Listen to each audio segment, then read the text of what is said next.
Hi, my name's Zach. I'm CEO and co-founder of Zing Data. I'm excited to share with you that you can now use natural language to query any of your data sets in Zing.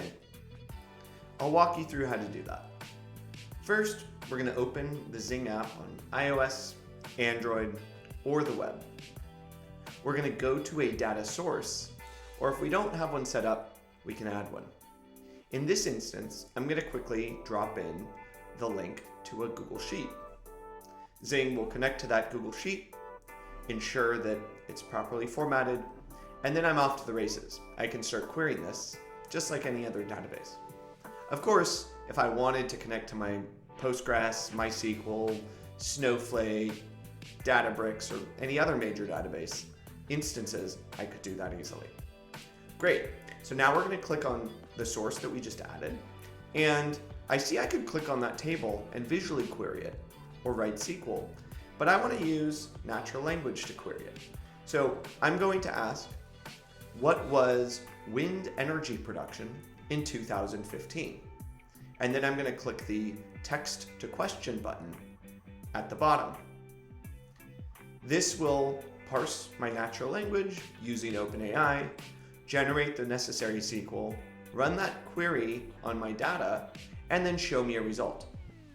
Now, I could go back and modify that and say that I want to see all the wind energy generated from 2000 to the most recent data by year. And again, run that question in natural language.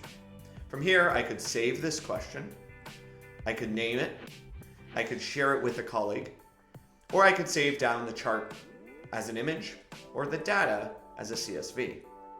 I'm going to show you one other thing though, because sometimes natural language won't quite understand what you're saying. So we're going to go back to sources, and I'm going to go pull up some sample data on user activity in an app.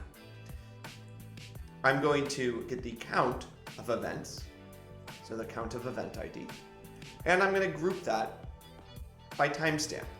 You'll notice Zing automatically casts time as a date here. But if I want, I could change that timestamp casting to make it, let's say, by minute, and only to look at data from the last, let's say, 12 hours. Great.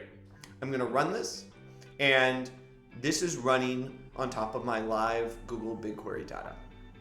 From here, I could tap on the graph and add alerts. So for instance, I want to know whenever there's 10 or more user actions in a minute, because that might be atypical or anomalous, and I want to go figure out why. All I do is click Add Alert. I'm going to specify I want to know whenever it goes above 10, and I want to get both a push notification and an email. So I just tap both those on, and I want Zing to check up to every minute for any of those deltas or any of those conditions being satisfied. Great. I'm now going to save this, and the alert is live. I'll get a notification whenever it's fired. Now, one more thing I might want to do is figure out how I can have one of my colleagues go look into some anomalous spikes in user activity. So I'm going to tag Maria and have this mention notify her to come take a look at this graph. If she has the Zing app installed, she'll get a push notification. If she doesn't, she'll get an email invite.